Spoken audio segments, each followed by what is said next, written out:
Pero bueno, concentrémonos lo más que podamos. Amén. Amén. Vamos, hermanos, a seguir con la palabra que traemos acá cada jueves, que tiene que ver con la soberanía de Dios. La soberanía de Dios. Y estamos mirando ya el tema número 8, basados en el libro del pastor Arthur Pink, de este tema maravilloso como es la soberanía de Dios. Esta noche quiero hablar acerca, veamos hace 8 días la soberanía de Dios y la voluntad humana, ¿verdad? Veamos cómo la voluntad humana está corrupta, está corrompida, y que el hombre solamente hace lo que esa corrupción le indica, y es solo pecar. A menos que el Señor lo libere, podrá hacer algo agradable a Dios. Mientras Dios no actúe en esa voluntad humana corrupta, el hombre siempre hará todo a espaldas de Dios.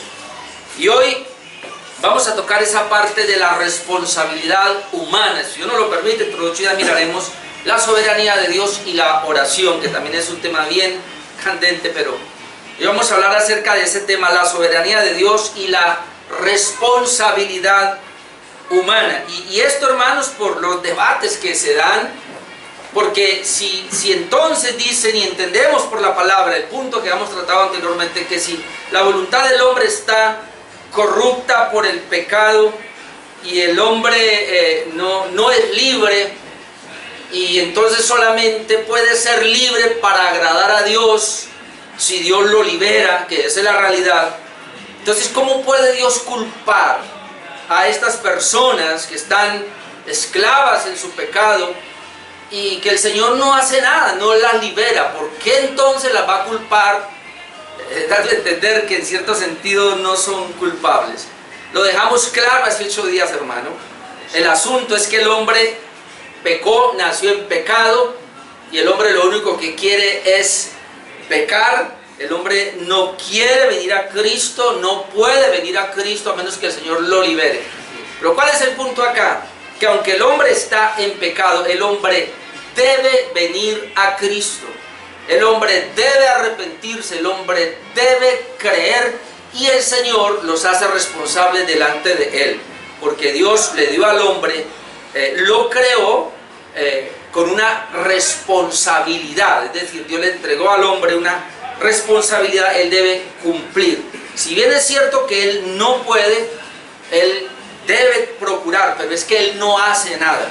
Él no hace nada. Entonces, esa parte es bien complicada para nosotros, pero lo que sí podemos ver es que si Dios no interviniera en la raza humana, entonces todo el mundo iría al infierno, y el Señor derramaría su juicio sobre ellos, la ira sobre ellos, porque el Señor no hizo nada. Es decir, a toda la humanidad el Señor los hace responsables por su pecado, porque ellos vivieron a espaldas de Dios, porque no se quisieron arrepentir, no quisieron venir a Cristo. Entonces Dios los hace culpables de su pecado.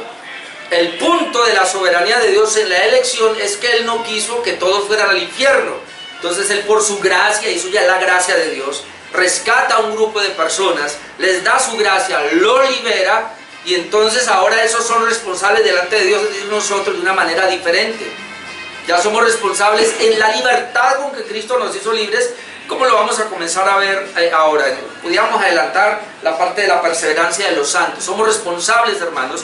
Una vez Dios nos libera del pecado, ahora somos responsables de ser esclavos de Cristo, como lo veíamos hace 8 días. Es decir, el impío es responsable en su pecado, así él no pueda venir a Cristo, así él no se arrepienta, él es responsable de su pecado y le va a dar cuenta a Dios por eso.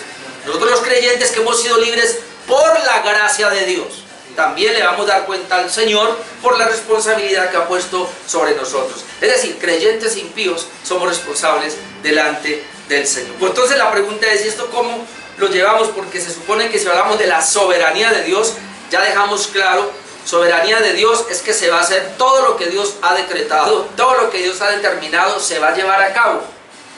Pero entonces el punto que hemos tratado y que no se nos debe olvidar es que ese Dios soberano que decretó las cosas, los teólogos lo han declarado como la causa primaria. Es decir, Él es la causa primaria de todas las cosas, pero Él se mueve en el ejercicio de su voluntad por medio de las causas secundarias que somos nosotros. Y Él opera su soberana voluntad por medio de las causas secundarias que somos nosotros, y por eso somos responsables. El hecho de que Dios, hermanos, ejecute su plan, sus propósitos a través de los hombres son responsables como causas secundarias. No entendemos eso como si Dios es el que actúa, pero como lo vamos a ver ahora, aunque Dios actúa y pareciera se tiene que cumplir sí o sí lo que Dios dice, pero lo hace a través de los medios que Él usa, pero los medios son responsables porque los medios hacen la voluntad de Dios, y esto es impresionante, hermanos, aún sin pensar que están haciendo la voluntad de Dios, la hacen. Es decir, se va a cumplir sí o sí lo que Dios decretó en las personas, pero las personas cuando están haciendo la voluntad de Dios no se sienten obligadas, no se sienten coartadas, sino que ellas libremente hacen la voluntad de Dios. Y es complicado eso, pero obviamente vamos a ver cómo terminamos esta parte. Entonces, la mayor dificultad que se presenta es definir pues, qué relación hay entre la soberanía de Dios y la responsabilidad del hombre. ¿Cómo armonizan estas dos doctrinas? Porque son dos doctrinas, hermanos, en la Biblia. Son dos doctrinas que no podemos negar. Por eso ha habido dos extremos, ¿no? Un primer extremo es que algunos niegan la soberanía de Dios por defender la responsabilidad humana. Ese sería el primer extremo. Y pues ¿cómo lo hacen? Dicen, no, pues si Dios es soberano, pero el hombre es responsable y no, entonces el hombre va a responderle a Dios por lo que hace. El hombre es libre y por su libre albedrío, entonces Dios no es tan soberano. Y por eso ya lo dijimos y tenemos que decirlo otra vez, hay pastores que se han atrevido a decir que con mi fe yo puedo mover la mano de Dios, que mi oración, o como dice un coro por ahí, o la alabanza cambia las cosas. Impresionante, ¿no? Es decir, la soberanía de Dios se va para el suelo, porque ellos dicen, sí, Dios actúa, pero Dios respeta el accionar del hombre. Y ponen unos ejemplos muy malintencionados. ¿Cuál es un ejemplo más o menos? Es así. No llovía. Y entonces Elías oró, y Santiago dice, Elías oró y tuvo fe, y por la oración de Elías llovió. Es decir, Dios no se podía mover a menos que Elías orara. Y cuando Elías ora, es que Dios envía la lluvia. Y entonces viene la enseñanza de que nosotros tenemos que orar para que Dios actúe, tenemos que tener fe para que Dios se mueva, caminar en santidad de tal medida, en oración, en ayuno, en vigilias, y entonces Dios se mueve a mi favor. Si no lo hago, como se han atrevido a decir, las manos de Dios están atadas. Es decir, las manos de Dios están atadas a tu fe, las manos... Ojo que estoy diciendo esto y alguno me saca de contexto. Dicen los falsos. Las manos de Dios están atadas a tu fe, las manos de Dios están atadas a tu oración, las manos de Dios están atadas a tu integridad. Así de que sea íntegro, ore, ayune y verá, y ore y declare y verá que Dios se mueve. ¿Y por qué Dios no actúa en aquel? Porque se le falta, ¿no? Hermanos, se está anulando la soberanía de Dios en defensa de la responsabilidad humana. Pero está el otro grupo, que entonces se van al otro extremo y por defender la soberanía de Dios, entonces arruinan la responsabilidad humana. Y es el punto de decir, no, Dios es el autor del pecado, Dios es el autor del mal, y se va a ese determinismo donde lo que será, será. Y yo siempre pongo el ejemplo de mi papá, pues es latente, él me lo dijo y pues yo tengo que ponerlo, y él siempre dijo, pues si Dios me predestinó a mí para ser salvo, pues yo voy a ser salvo y no necesito hacer nada, no necesito ir a la iglesia, yo puedo vivir como sea. Si Él dijo que yo iba a ser salvo, salvo seré. No, hermano, no, porque eso es tirar por el suelo entonces la responsabilidad humana para exaltar el decreto de Dios o la soberanía de Dios, y eso es un error. Porque otra vez esta enseñanza que tira por el suelo la responsabilidad humana para defender y exaltar la soberanía de Dios, que mire, es decir, el vecino de la esquina, dicen, se va a salvar sí o sí. Yo necesito predicarle, yo no necesito orar por él porque igual se va a salvar. Pero un momentico. Porque otra vez, y esto es muy importante tenerlo en cuenta, la soberanía de Dios trabaja con la responsabilidad del hombre. y para que el vecino de la esquina se salve, Dios lo puso a usted o me puso a mí para yo predicarle el evangelio y orar por él, y por ese medio es que él va a ser salvo. Entonces Dios va a usar los medios, hermanos, y eso son la responsabilidad. Por eso, cuando yo entro en este tema, la mejor manera que yo pudiera realmente es ver cómo trabajan estas dos, como alguien dijo, no sé qué está pasando por ahí.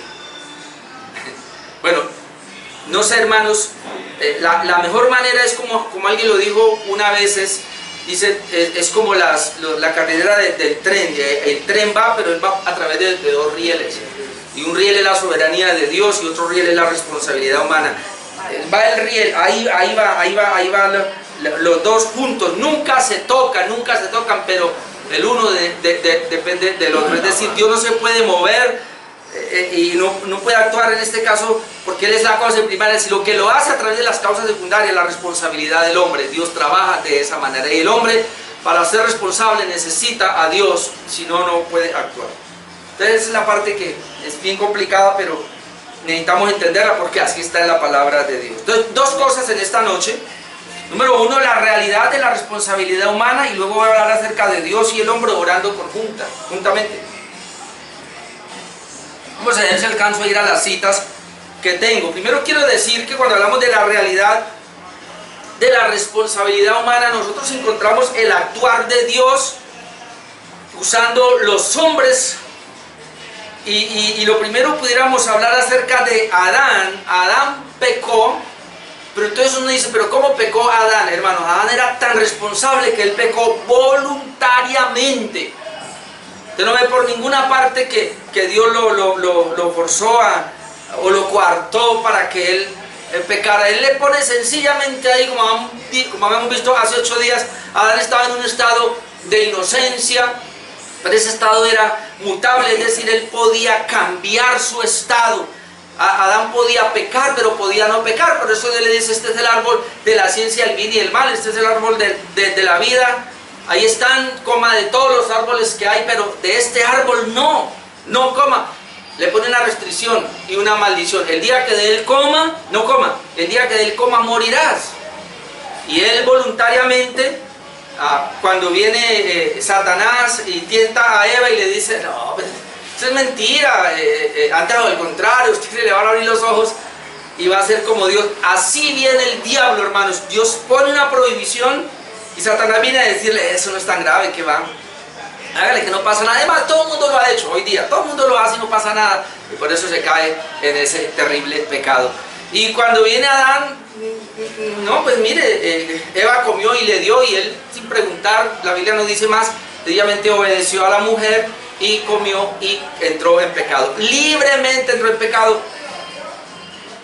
Usted ve a Adán operando de una manera libre, responsable, digamos a mí irresponsable, ¿cierto? Una manera irresponsable, pero él fue responsable de su propio acto. Usted no ve a Dios por ninguna manera coartándolo ni diciendo no, pero así estaba en el decreto de Dios. Ahora, más fácil podemos ver la actuación acá, y lo veíamos hace 8 días con la parte de Abimelech. En Génesis capítulo 20 vemos que Abraham iba con su esposa Sara y se encuentra con Abimelech, un rey. ¿Y quién es esa mujer tan hermosa que viene con usted? No, ella es mi hermana. Pues claro, con esa noticia dice que el rey, bueno, él no la vio muy bonita, pero esa noche parece que la iba a tomar, porque él comienza a tener sueños y Dios le dice, no la vayas a tocar. Y pero ¿cómo así? Pero él me dijo que era la hermana. No, él es la esposa de él, y si la toca, ya, mejor dicho, le va a ir muy mal. Y entonces él se levanta al otro día y habla con Abraham. Pero lo interesante es que en el sueño el Señor le dice, te impedí que la tocaras. Es decir, Dios frenó a Abimelech para que no fuera a tocar a Sara, porque la idea de él era tomarla, una mujer bonita, y él es un rey, la iba a tomar. Pero dice, yo no te permití. Entonces cuando uno lee eso, uno dice, uy, ya Dios está frenando. Otro freno que uno ve, solamente unos pequeños ejemplos acá, podemos ver aquí a este profeta llamado Balaán, que es muy conocido en Números capítulo 22, 23, 24. Usted ve que el rey Balac dice, bueno, tengo un problema viene un grupo, llaman judíos, y ellos vienen acabando con todas las personas. Consiguió un profeta falso y dijo: por favor, yo sé cómo lo puede tener, haga una especie de hechizo, de brujería y maldícima al pueblo. Y él va y hace eso, él, por dinero, él iba, porque eso el Apocalipsis dice que Balaán es el que predica por dinero. Y él va y hace eso, pero ¿qué pasa? Dios no le permite. Primero Dios le pone traba, luego cuando él va le pone una burra, una asna para que no pase.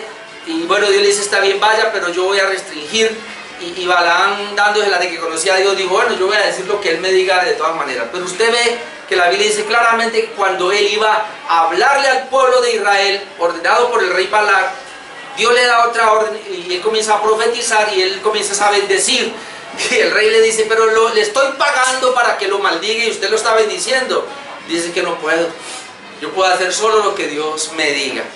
Entonces uno puede ver ahí que un Dios frena a ese hombre y no permite que el pueblo sea maldito por ese falso profeta, y está restringiendo.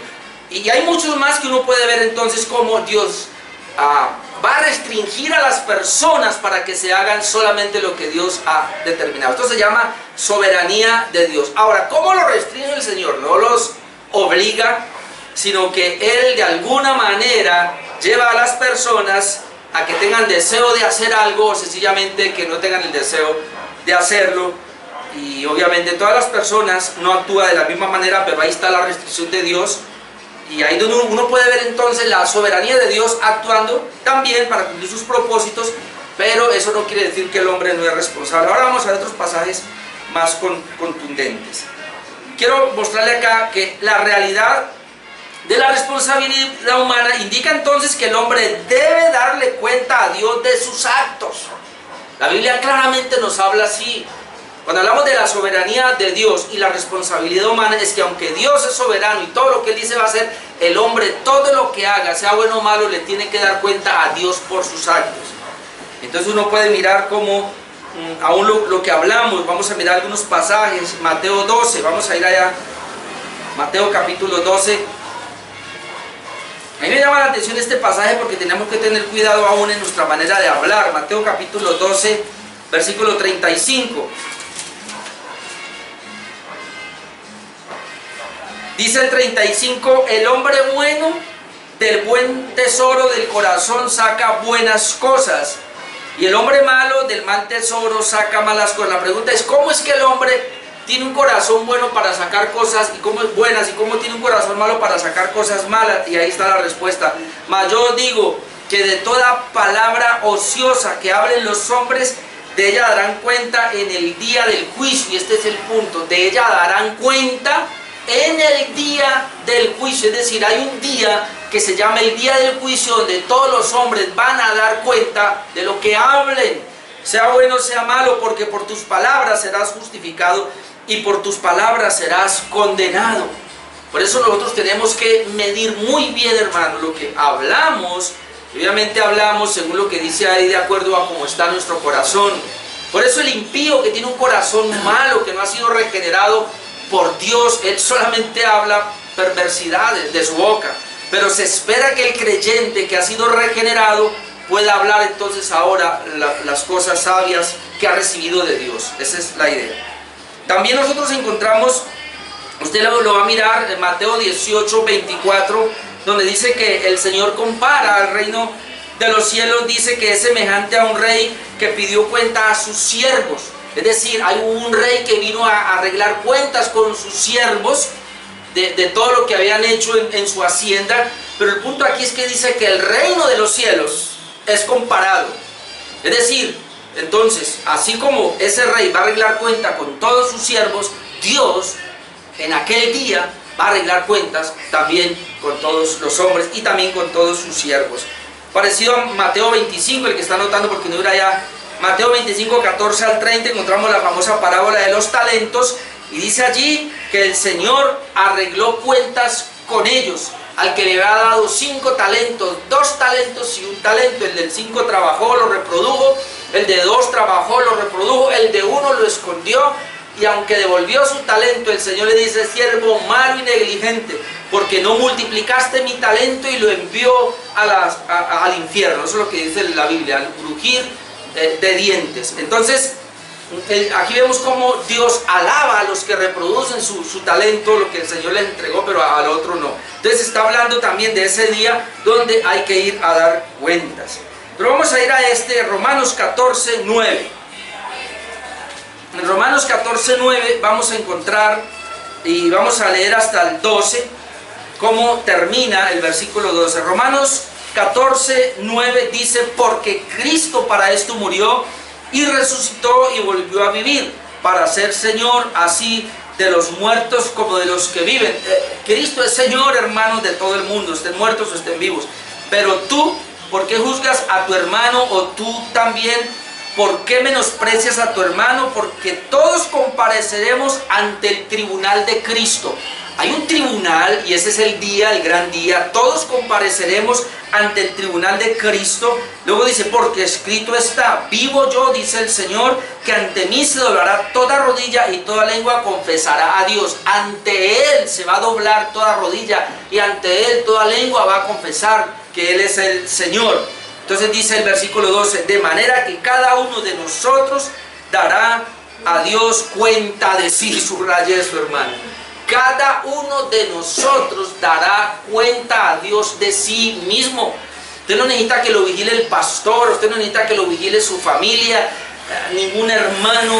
Dios está con usted todo el tiempo mirando lo que hace, lo que ve, lo que está realizando, y usted por eso y yo por eso vamos a darle cuenta a Dios. Un día, hermanos, vamos a estar delante del gran trono y allí vamos a dar cuenta al Señor. También la Biblia registra en 1 Corintios 4:2, usted lo puede buscar, pero dice que se requiere que los mayordomos que sean hallados fieles, los mayordomos o los administradores, dice que se requiere que sean hallados fieles. 1 Corintios 4:2, para la que está anotando, es decir, a todos nosotros de alguna manera Dios nos ha entregado algo, somos mayordomos. Hemos dicho que somos mayordomos en 4 áreas, a ver si usted se acuerda, en 4 áreas. Somos mayordomos primero del tiempo, hermanos. ¿Qué hacemos con el tiempo? Somos mayordomos de qué más? Del dinero. ¿Qué estamos haciendo con el dinero que Dios nos da? Somos mayordomos de qué más? De los talentos que tenemos y de los dones que tenemos. Es decir, Dios a todos nos ha dado algo y nos ha puesto a que lo reproduzcamos, y entonces vamos a dar cuenta un día de eso.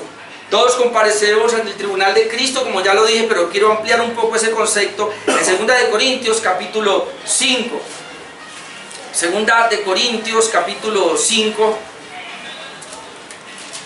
Mire lo que dice desde el versículo 9. 2 Corintios 5, 9. Dice: por tanto procuramos también, o ausentes o presentes, serle agradables. Todos procuramos, ausentes o presentes, serle agradable. ¿Por qué? Porque es necesario que todos nosotros comparezcamos ante el tribunal de Cristo, para que cada uno reciba según lo que haya hecho mientras estaba en el cuerpo, sea bueno o sea malo. Esto es más claro, hermanos. Yo creo que esto debe ponernos a pensar que la vida no la podemos pasar así que porque sí, que Dios nos ha encomendado algo y que nosotros debemos responder por eso. Por eso el problema es que mucha gente, y casi lo hemos hecho así, nos gusta trabajarle al ojo. Es decir, si me están mirando, hago bien el trabajo. Si tengo que responderle a alguien, es decir, si alguien me supervisa mi trabajo, lo hago bien. Si alguien me está mirando, lo hago bien. O lo peor, si la paga es buena, lo hago bien. El asunto, hermanos, es que así la paga no sea buena, así no nos estén mirando, así no tenga yo que darle cuenta a nadie aquí abajo. En el cielo hay alguien que me está mirando y que yo voy a darle cuenta a Él. Es decir, hermano, cada día lo que yo hago, no importa lo que me toque, lo que Dios me puso a hacer, yo debo prepararme porque un día me toca dar cuenta de eso. Entonces, esto para el primer punto, la responsabilidad del hombre es una realidad que está en la palabra de Dios, no la podemos quitar. No la podemos evadir, pero quiero que pasemos al segundo punto, que es Dios y el hombre obrando conjuntamente. Entonces ahí donde está la causa primaria y la causa o las causas secundarias. Dios y el hombre obrando conjuntamente ahí. Entonces, ¿cómo es esto? ¿Cómo vemos que Dios obra en su soberanía, pero luego por medio de la responsabilidad del hombre y cómo Él actúa? Y como ya dijimos, Dios actúa y es Dios. Todo lo que haga a su vida es Dios. Pero ¿cómo venir a entender que de alguna manera lo que yo hago soy responsable? Y que yo le debo poner el empeño y que yo le debo poner las ganas y que yo debo procurar ser excelente en lo que hago, porque yo tengo que rendir cuenta a Dios, aunque Dios es el que está operando. Y entonces ahí es donde muchos se confunden, pero la Biblia lo presenta de esa manera. Yo quiero mostrarle por lo menos 4 cosas acá y alcanzo a llegar. Y lo primero sería que Dios y el hombre trabajan conjuntamente, hermanos. Y el primer caso es en la entrega de las Sagradas Escrituras. Menos mal que el domingo ya lo habíamos visto, los domingos anteriores, pero me va a ayudar. Es decir, Dios obró su voluntad, que es su palabra, por medio de los profetas que entregaban la palabra de Dios. Y vamos a ir a 2 de Pedro 1, 19. 2 de Pedro 1, 19, voy a leer desde ahí. 2 de Pedro 1, 19. Dice: tenemos también la palabra profética más segura, a la cual hacéis bien en estar atentos como a una antorcha que alumbra el lugar oscuro, hasta que el día esclarezca y el lucero de la mañana salga en vuestros corazones. Entendiendo primero esto, note acá, que ninguna profecía de la Escritura, y ya dijimos cuando hablamos el domingo de la palabra de Dios, que la palabra escritura aquí se aplica tanto al Antiguo Testamento como al Nuevo. Entonces, ninguna profecía de la Escritura es de interpretación privada. Y otra vez hay que aclarar qué es interpretación privada, porque muchos creen hoy día que nadie puede decir que tiene la verdad. Alguien lee la Biblia y yo pienso así, el otro piensa de manera así, porque nadie... La Escritura no es de interpretación privada. A eso no se refiere, a eso no se refiere. Se refiere es lo que dice el versículo 21. Dice el versículo 20: porque nunca la profecía, es decir, la Escritura, fue traída por voluntad humana, dice, sino que los santos hombres de Dios hablaron siendo inspirados por el Espíritu Santo. ¿Qué es que la Escritura no es de interpretación privada? Que nunca la profecía fue traída por voluntad humana. Es decir, cuando dice que la Escritura no es de interpretación privada, lo que quiere decir es que la palabra que tenemos acá no fue que a Moisés, como el primer autor de la palabra, le dio por escribir lo que él quiso, como él mismo dio su interpretación. Dios habló y a mí me parece que lo que Dios quiso decir fue esto y por eso yo lo entregué. David, Dios habló y me parece. Samuel, Dios habló y me parece. Daniel, todos los profetas, Dios habló y a mí me parece. Yo interpreto a Dios, ¿no? Y lo que Dios quiso decir fue esto y por eso yo lo escribo. Eso no es así. El Señor dice, no es de interpretación privada. Entonces, ¿qué quiere decir esto? Sino que los santos hombres de Dios hablaron siendo inspirados por el Espíritu Santo. Ahora, inspirados no es como hoy día lo dicen, ¿no? Usted lee la Biblia y lee un versículo y se inspira.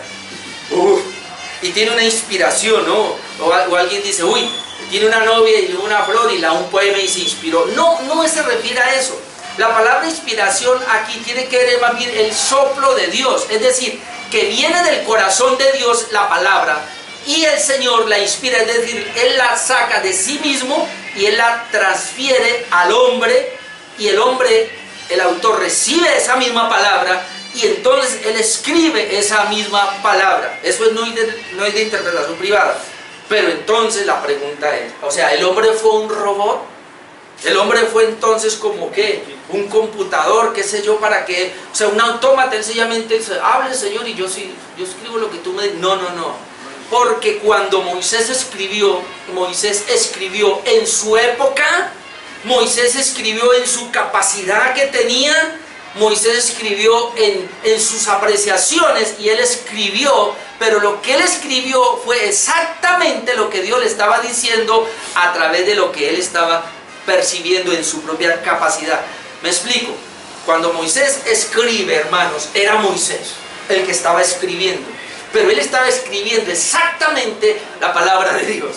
Yo sé que esto es muy difícil de entenderlo, pero eso es lo que queremos entrar si se puede conciliar acá, y es que Dios en su soberana voluntad trajo la palabra, y la palabra que dejó fue la que Él quiso que quedara, aún como dice la Biblia en Pedro, creemos en la interpretación verbal y plenaria, es decir, hasta la palabra más pequeña fue inspirada por el Señor, los verbos, las vocales, las tildes fueron inspiradas por Dios.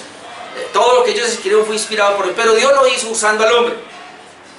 Es decir, usted no ve a Moisés ni a ningún autor de la escritura como recibiendo ahí algo y estoy en un éxtasis, ¿no? Y Dios me está hablando y no me interrumpan, por favor. No, él normalmente en su diario vivir escribía normalmente. Ahí está lo que se llama el hombre en su responsabilidad para dejar la profecía, pero la voluntad de Dios actuando, hermanos. Y esto es tan tremendo que la palabra que nos quedó es pura, es inerrante, a pesar de que los hombres autores eran corruptos, depravados. ¿Y por qué? Porque fue Dios el que hizo eso. Y nosotros hoy nos paramos a decir, la Biblia es tan pura, es tan santa, es la palabra de Dios, a pesar de que pasó por el filtro de los humanos. ¿Por qué? Porque Dios la preservó. Porque, hermanos, esta es la soberanía de Dios usando los medios. Otro punto acá, que es muy conocido, es cómo el Señor usó a los hermanos de José para llevarlos a Egipto. Y lo hemos dicho cantidades de veces, pero hay que mirarlo otra vez. Y yo quiero que miremos estos dos pasajes porque es la manera como se puede ver, por lo menos uno puede ver actuando Dios soberanamente a cumplir sus propósitos, pero usando ahora hombres tan pecadores, tan depravados, pero que eran responsables de este actuar. Es decir, usted comienza muy temprano a ver que el Señor comienza a darle sueños a José. Y José tiene sueños, dos sueños. Él tiene primero que comienza a ver unas espigas, ¿no? Está espigando y un manojo, está el manojo de él y hay 11 manojos que se doblan. Y entonces el manojo de él queda así, los hermanos se enojan, dicen como 12 y hay 11 manojos y se doblan ante usted. Usted es el único que queda para que ¿qué? Usted va a ser pues el rey de nosotros, ¿qué? Nos va a gobernar pues. Pero luego tiene otro sueño más grave, dice que soñé que 11 estrellas se inclinaban a mí, más o menos creo que la idea, y también la luna y el sol. Y ya se asusta porque entonces, y Jacob se asusta, ¿cómo así? ¿Qué es esos sueños, caramba? O sea, ¿usted quiere decir que sus hermanos se van a postular ante usted y yo y su mamá también? Eso fue lo que soñé, decía el muchacho. Ahora, eso produjo envidia y por eso lo quisieron matar. Intentaron matarlo más de una vez, pero siempre Dios providencialmente lo liberaba. Y lo último que pudieron hacer fue mandarlo como esclavo para Egipto. Todo, usted se lee la historia y todo es providencialmente. Cuando le iban a matar, todo siempre, hasta que lo mandaron para... ¿Y por qué precisamente tenían que venderlo a esos ismaelitas que iban para Egipto? ¿Y por qué precisamente ese día Potifar tenía que darse pues por comprarlo a él? ¿Ah? ¿Y por qué precisamente la mujer de Potifar tenía que poner los ojos en él para que fuera preso y entonces llevarlo preso? ¿Y por qué estando preso allá precisamente los jefes allá del rey delinquieron y vinieron y precisamente ellos tienen un sueño? ¿Y por qué José le interpreta los sueños? ¿Y por qué precisamente cuando Faraón comienza a tener sueños que no había un astrólogo, un mago que le descifrara los sueños, aquel copero se acuerda? Ah, sí, cuando yo había delinquido, sí, yo me acuerdo cuando allá hay una persona. ¿Dónde? Y él puede, claro, tráigalo para acá. Y él le interpreta los sueños y entonces queda segundo. Usted puede ver todo eso, hermanos, porque ¿cuál era el plan de Dios? Llevar a ese muchachito a que fuera rey allá. Y fue el rey allá. Faraón era el primero, él era el segundo. Pero yo quiero que miremos cómo la Biblia lo plantea. Primero leamos Génesis 50. Génesis capítulo 50. Quiero como devolverme un poquito porque me llama la atención verlo así. Génesis 50. Aquí ya ha muerto Jacob, ya ha muerto el papá, y obviamente estos muchachos o los hijos de Jacob, hermanos de José, están nerviosos. Génesis 50, versículo 15 dice, viendo los hermanos de José que su padre era muerto, dijeron, quizás nos aborrecerá José y nos dará el pago de todo el mal que le hicimos. Note, hermanos, como estos hermanos de José están aceptando su culpabilidad. Ellos son responsables de haberle hecho mal a José y por eso dice, ahora como José es grande acá, nos va a pagar mal. Ya de pronto lo que lo deteniera es mi papá que estaba vivo, pero cuando murió, mejor dicho, ahora sí se va a vengar de nosotros. Entonces dice, ay Dios mío, ¿qué hacemos? Y ahí se inventaron una historia porque dice, verso 16, y enviaron a decir a José, tu padre mandó antes de su muerte, diciendo, así dirás a José, te ruego que perdones ahora la maldad de tus hermanos y su pecado, porque mal te trataron, por tanto ahora te rogamos que perdones la maldad de los siervos del Dios de tu padre. Y José lloró mientras hablaban. No solamente que el papá les mandó, sino que ahora ellos están diciendo, por favor José, perdónanos la maldad que hicimos contra ti. Luego, ¿dónde vamos? Versículo 18, vinieron también sus hermanos y se postraron delante de él y dijeron, henos aquí por siervos tuyos. Note, no solamente perdónanos, sino haznos tus siervos, queremos ser tus esclavos. Hermano, la maldad era muy grande y ellos estaban reconociendo su pecado, que querían ser esclavos de José. 19, y le respondió José, no temáis, escuche, ¿acaso estoy yo en lugar de Dios? Pero note el 20, vosotros pensasteis mal contra mí, mas Dios lo encaminó a bien. ¿Usted qué está viendo ahí? La responsabilidad humana. Ustedes pensaron mal contra mí e hicieron mal contra mí, pero Dios lo encaminó a bien para hacer lo que vemos hoy, para mantener en vida a mucho pueblo. Es decir, aquí estamos viendo cómo se maneja, actúa la soberanía de Dios y la responsabilidad humana. ¿Son responsables? Claro. Y estaban temerosos por su responsabilidad, por su pecado. Pero José les está diciendo, ustedes actuaron mal, pero Dios lo encaminó. Pero mire ahora, vamos al 45:4, porque aquí vamos a entender mucho mejor. 45:4. Es decir, Génesis 45, vamos a leer desde el 4 y hasta el 8. Mire, entonces dijo José a sus hermanos, es decir, cuando él se da a conocer a sus hermanos, dijo así a sus hermanos, acercaos ahora a mí. Y ellos se acercaron, y él dijo, yo soy José, vuestro hermano, el que vendisteis para Egipto. Note, ¿qué dice José? El que vendisteis para Egipto. O sea, José está diciendo, ustedes me vendieron, ustedes son responsables de su pecado. Al que vendisteis para Egipto. Yo soy José, al que vendisteis para Egipto. Ahora pues, verso 5, no os entristezcáis, ni os pese de haberme vendido acá, porque para preservación de vida me envió Dios delante de vosotros. A ver, cuádreme eso. ¿Quién los envió? ¿Y no fueron los hermanos? En su pecado, en su depravación, en su responsabilidad caída, estos hombres lo vendieron a Egipto como esclavo.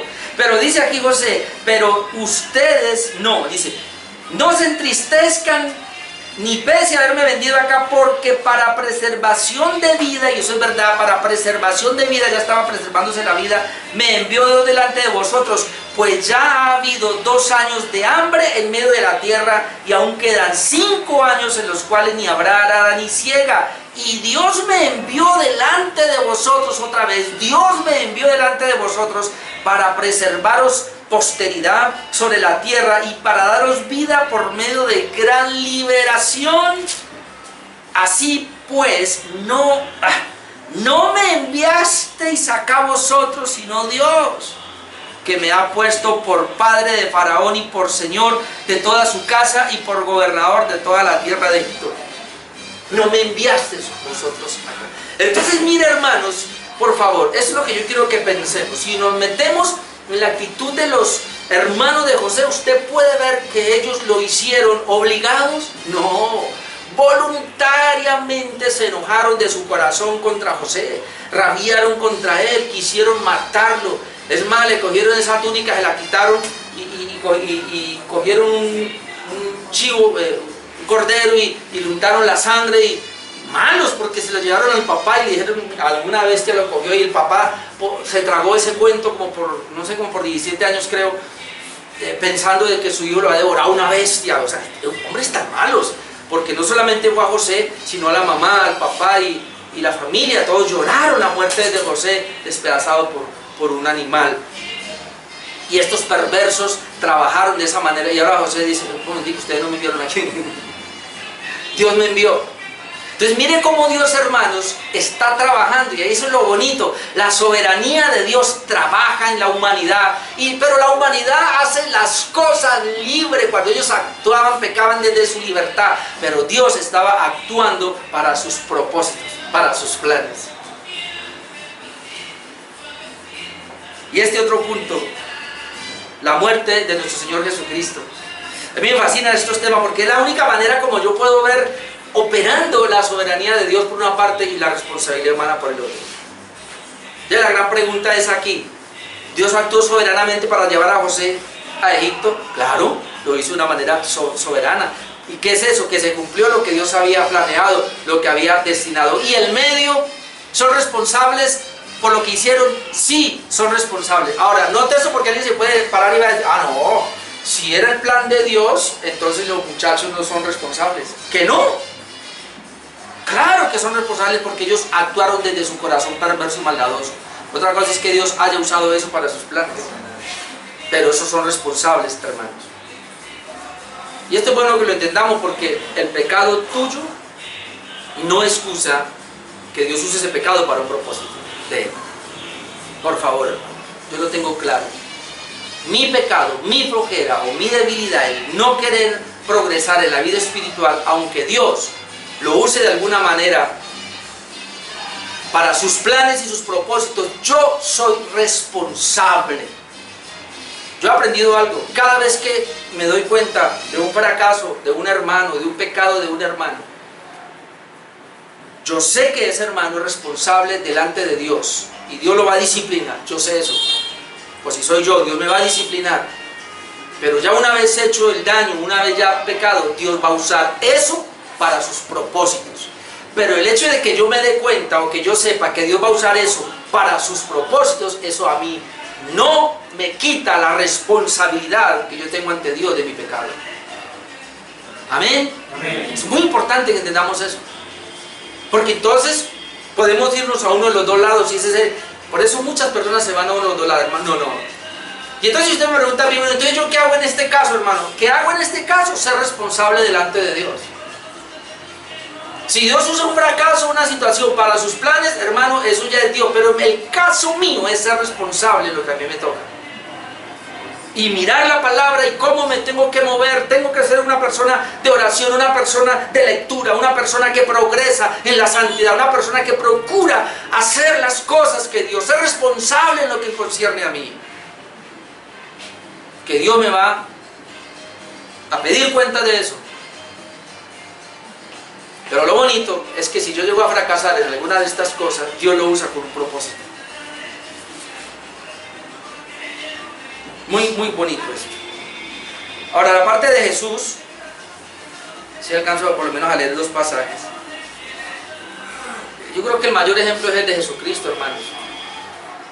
Si usted nota en la Escritura, todo lo que le pasó a Jesús desde el nacimiento hasta la muerte, y aún su segunda venida, estaba profetizado en el Antiguo Testamento. Esto es impresionante, cada paso de Jesús estaba profetizado. Es decir, Jesús vino a hacer exactamente el plan de Dios. Si usted va a encontrar en la Escritura algo que es impresionante de la ejecución del decreto de Dios a Jesucristo, exactamente todo, hermano. Hasta, ¿cómo es posible de que usted sabía que Jesús murió en medio de dos ladrones? ¿Usted sabía que a los dos ladrones les quebraron los pies para que muriera más rápido? ¿Y usted sabía que a Jesús no se los quebraron y más bien le metieron una lanza en su costado para ver si ya había muerto? Y cuando se dieron cuenta que había muerto, no hubo necesidad de quebrarle los pies, pero a los de acá sí, porque la Escritura dice que no se le iban a quebrar, que los huesos no iban a ser quebrados de Jesús. habla de la lanza. Cada detalle habla de la sed, cada detalle de la crucifixión de Jesús fue profetizado. Jesús vino y cumplió exactamente el decreto de Dios, la soberanía de Dios, lo que Él había decretado y ha planeado. Jesús vino y lo cumplió. Pero miren estos versículos, hermanos, Hechos 2:22. Otra vez impactante esto. Hechos capítulo 2, versículo 22.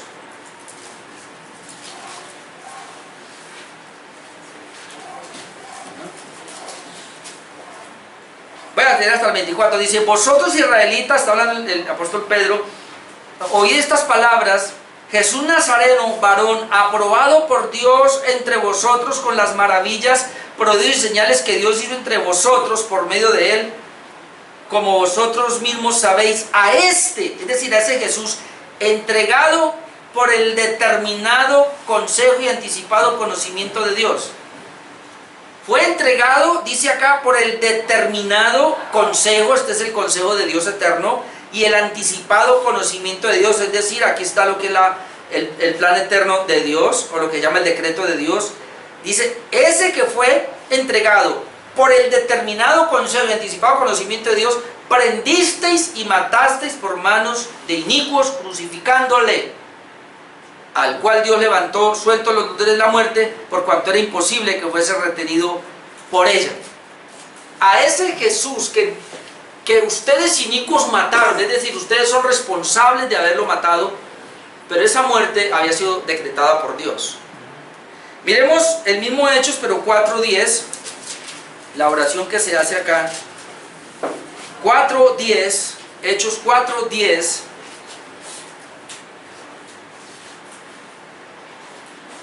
Dice: sea notorio a todos vosotros y a todo el pueblo de Israel que en el nombre de Jesucristo de Nazaret, a quien vosotros crucificasteis y a quien Dios resucitó de los muertos, por él este hombre está en vuestra presencia sano. ¿Qué dice Pedro? A quien vosotros crucificasteis. ¿Quién crucificó a Jesús? Los judíos, los gentiles. Pero pasemos ahora al 4, pero versículo 26 al 28. Hechos 4, versículo 26.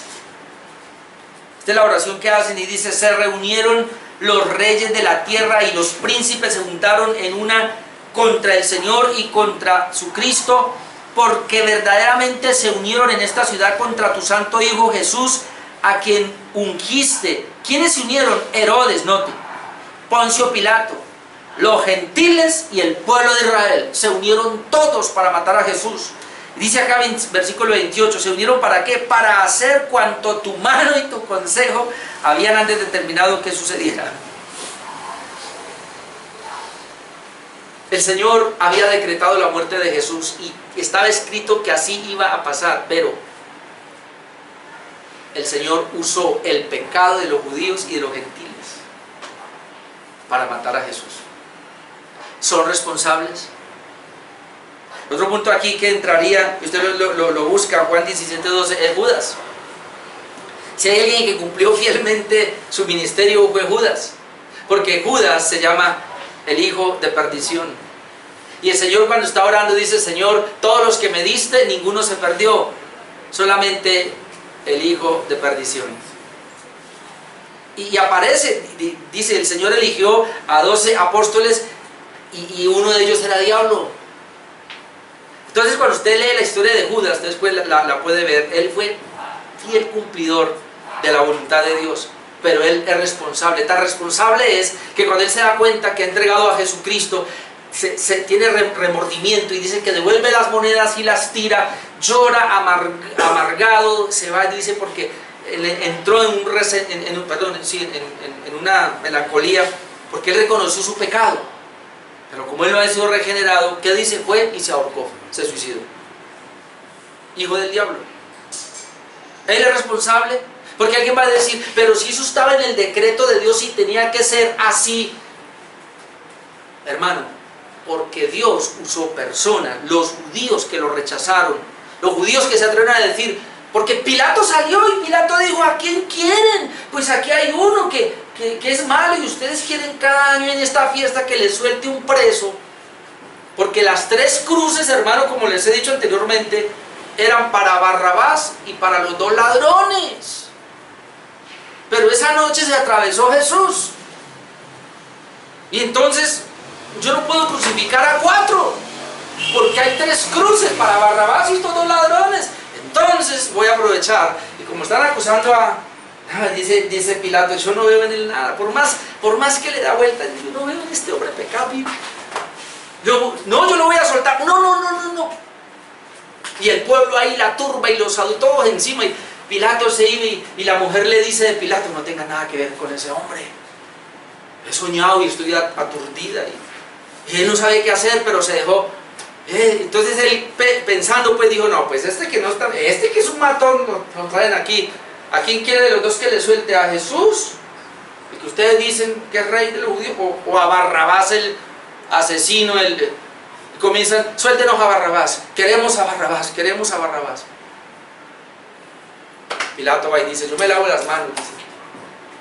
Ustedes lo pidieron, quieren a Barrabás, y con este ¿qué hacemos? Crucifíquele. ¿Son responsables? Sí, porque ellos determinaron la muerte de Jesús. Pero estaba decretada, ¿y qué importa? La soberanía de Dios, el decreto de Dios, actúan, hermano, por los medios, y los medios son responsables. Ellos son responsables, hermano, y darán cuenta a Dios por haber matado a Jesús, por haberle crucificado. Pero en el plan de Dios es ahí, por eso esta noche tenemos que entrar ahí. La soberanía de Dios no anula la responsabilidad humana. Pero déjeme, yo termino, hermano, le voy a quitar 5 minutos. Yo quiero terminar con este versículo del apóstol Pablo, 1 Corintios 15, 7. Yo cuando leo esto, yo veo la responsabilidad humana y la soberanía de Dios tan impresionante. 1 Corintios capítulo 5, déjenme leer desde el 7, hermanos. Por favor, ojalá que todos vayan allí.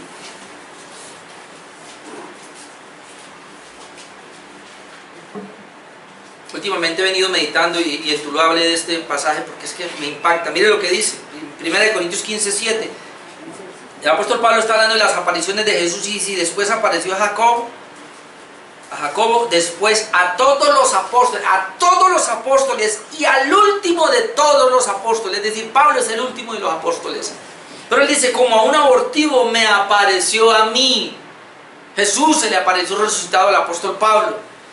Luego dice versículo 9, porque yo soy el más pequeño de los apóstoles. Pablo se consideraba el más pequeño de los apóstoles. ¿De cuáles apóstoles? De los 12, no de los de ahora, porque no hay más apóstoles. Pablo fue el último apóstol, claramente lo dice ahí. Yo soy el más pequeño de los apóstoles. Note, que no soy digno de ser llamado apóstol porque perseguí la iglesia de Dios. Note la responsabilidad. Aunque Dios me llamó como su apóstol y se me apareció, yo no soy digno, y Él va a cargar con eso. Yo no soy digno de ser llamado apóstol porque perseguí a la iglesia. Es decir, yo tengo que dar cuenta a Dios por haber perseguido a la iglesia. Pero Dios me llamó. Pero mire el 10. Pero, por la gracia de Dios, soy lo que soy. Él fue un apóstol por la gracia de Dios. Él lo tiene claro. Yo perseguí a la iglesia. Mi pecado me llevó a perseguir a la iglesia. Pero si me ven como un apóstol ahora, eso es por la gracia de Dios. Pero mire, hermanos, ojo con eso. Por la gracia de Dios soy lo que soy, y su gracia no ha sido en vano para conmigo. Mire la soberanía de Dios. Dios actúa en Pablo, lo salva de gracia, le da la gracia, todo es de gratis, pero Pablo dice, pero su gracia no ha sido en vano para conmigo. La gracia no es vana. Mire lo que él dice ahora. Antes he trabajado más que todos ellos. ¿Dónde está la responsabilidad humana? ¿Dónde está el Pablo responsable? He trabajado más que todos ellos. Pero luego dice, pero no yo. ¿Cómo así, Pablo? No. Sino la gracia de Dios en mí. Yo no sé si usted pudo ver soberanía de Dios y responsabilidad humana conectados ahí de una manera preciosa en la vida del apóstol Pablo. La gracia de Dios, la soberanía de Dios fue la que hizo que sacó a Pablo de ese estado donde él se encontraba. Pero ahora Pablo lo entiende, que él dice, sí, yo sé que es la gracia de Dios, yo estoy aquí por la gracia de Dios, yo he trabajado por la gracia de Dios, he predicado por la gracia de Dios, he fundado iglesias por la gracia de Dios, he escrito todas las cartas por la gracia de Dios, mi ministerio es por la gracia de Dios. Pero luego dice, pero yo he trabajado más que todos. Mire la responsabilidad, su gracia no ha sido en vano para conmigo. Esto es muy importante, porque nosotros que somos de la gracia, no podemos caer en el error de pretender que la gracia es barata, de que porque yo soy de la gracia, entonces yo ahora puedo hacer lo que a mí se me da la gana. No, hermano, la gracia me tiene que restringir a mí a ser un esclavo de Cristo, a ser un esclavo de Dios. A ser tan responsable ahora que tengo la gracia de decir, como Pablo, yo me di, yo me entregué, yo trabajé más que todos ellos. Es decir, ¿por qué esa obra? Porque me he entregado, pero cuando termina el trabajo, pero no soy yo, es la gracia de Dios en mí. ¿Puede entonces la gracia de Dios actuar a través de la responsabilidad humana? Claro que puede, y lo sigue haciendo. Entonces, hermano, por la gracia de Dios yo no caí en pecado. ¿Pero qué me sostuvo? La gracia de Dios, sí, claro, su soberanía no me permitió, pero yo fui responsable para no caer. Yo hice todo lo que el Señor dice que debo hacer. Me cuidé, busqué su ayuda, me agarré de Él, fui vigilante, fui responsable. Cuando yo veía que estaba la tentación, corría, trataba de no meterme. Es decir, hice todo lo posible para no caer en pecado, pero no caí por la gracia de Dios. Soberanía de Dios, gracia de Dios y responsabilidad humana.